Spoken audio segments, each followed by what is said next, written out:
we're back here on the morning show at Cooper Creek Square, and a quick thank you to the Granby Chamber of Commerce, one of our key sponsors.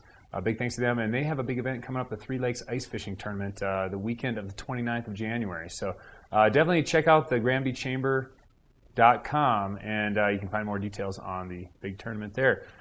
Right now, we'll be hanging out with Glen Trainor, our local police chief, Winter Park Fraser Police Department, and you've been running the show since they basically became, right?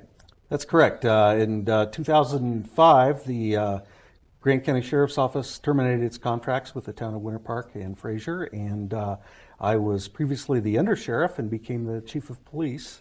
And so I'm getting ready to... When you say terminated, are they still some influence down here or not? Are they kind of... Well, they obviously they're responsible for law enforcement within the entirety of Grand County. I'm responsible for law enforcement within the towns of Winter Park and Fraser. But we have a great working relationship. We help each other out all the time. And how big is the staff? How many officers do you have? Right now I have a total of 8 people counting me. So this time of year, it's about half of what we need.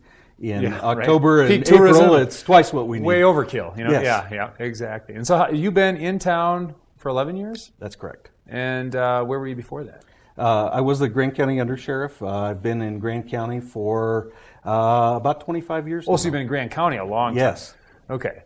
And what, police officer the whole time? I was, yes. I came over as a district attorney's investigator, became the undersheriff in 1993, and then became the chief of police here in 2004. It was a great move. I love working here. Yeah. And so where were you before?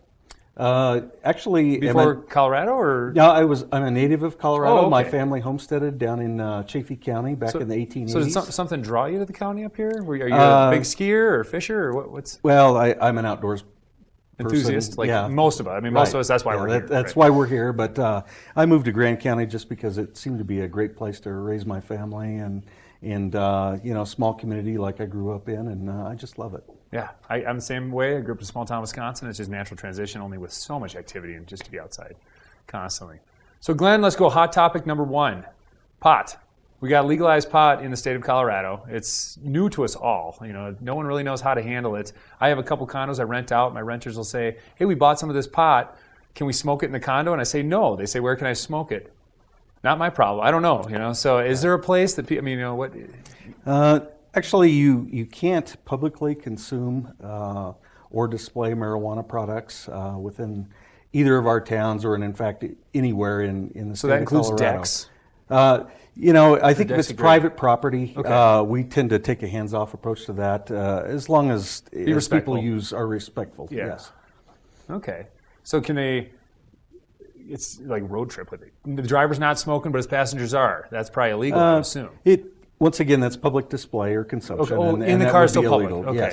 Yes. I got you. All right. It's definitely been an interesting one. I know we touched off camera a little bit about edibles. Some of the earlier we had the avalanche guy on. We talked about how important knowledge is, and with pot, it's always important to know what you're consuming and be responsible about it.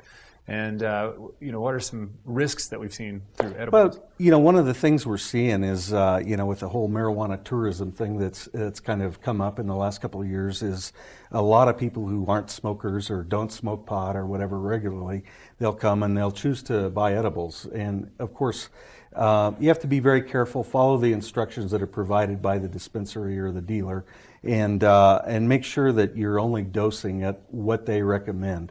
And a lot of times that might be 1/4 of a cookie or 2 ounces of a drink or something like that. So don't buy 5 cookies like you would Thin Mints and take them down. It's That's not necessarily like a Girl Scout cookie. Right. And the reaction for edibles is delayed over what you would smoke. And so a lot of times people they'll eat 1/4 of a cookie and they won't feel anything.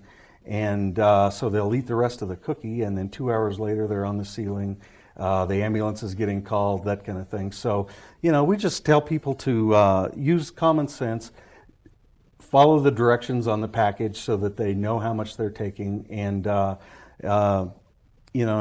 and just be very, very careful to keep anything like that out of the reach of children. Yeah. So I mean, do you overdose on this? Is it similar? You might have drinking too much, or Yes, we have hospitalized several people in the county for overdosing on edibles or marijuana. So they can probably pump their stomach, similar to like an alcohol issue. Yeah, a lot of times what they end up doing is staying in the emergency room until the stuff is out of their system. Do they overdose on smoking it ever? We very, very seldom see that, if ever. I think that would be almost impossible. It kind of self-manages itself. Also. Correct. Okay, so a lot of people have opinions. Is it right, is it wrong? Have you seen crime pick up? Have you seen, has your business picked up since the legalization of marijuana? I don't think we've seen a tremendous increase in crime. We certainly haven't seen an increase in crime around our 2 dispensaries in Fraser.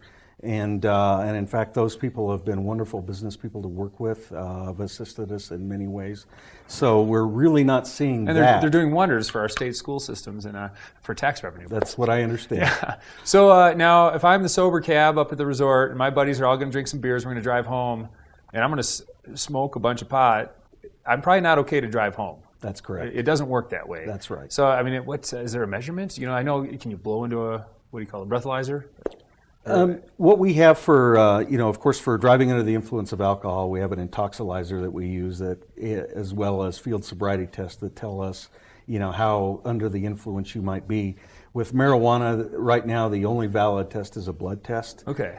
They're working on other things that can be administered in the field, but right now there is no such thing. But your standard field sobriety test that an officer might do on the side of the road is probably valid for any kind of controlled substance, including alcohol. Under the influence of something. Yes. So DUID stands for what? Driving under the influence of drugs. Of drugs, okay. Yes. As opposed to alcohol would just be a DUI. That's correct. Okay. Well, that was hot topic number 1. We're going to take a little break here, and when we come back, we might touch on hot topic number 2, body cameras. We'll tag that one when we get back. Sounds perfect. Glen Trainor, the Winter Park Fraser Police Department Chief. And we'll be back shortly.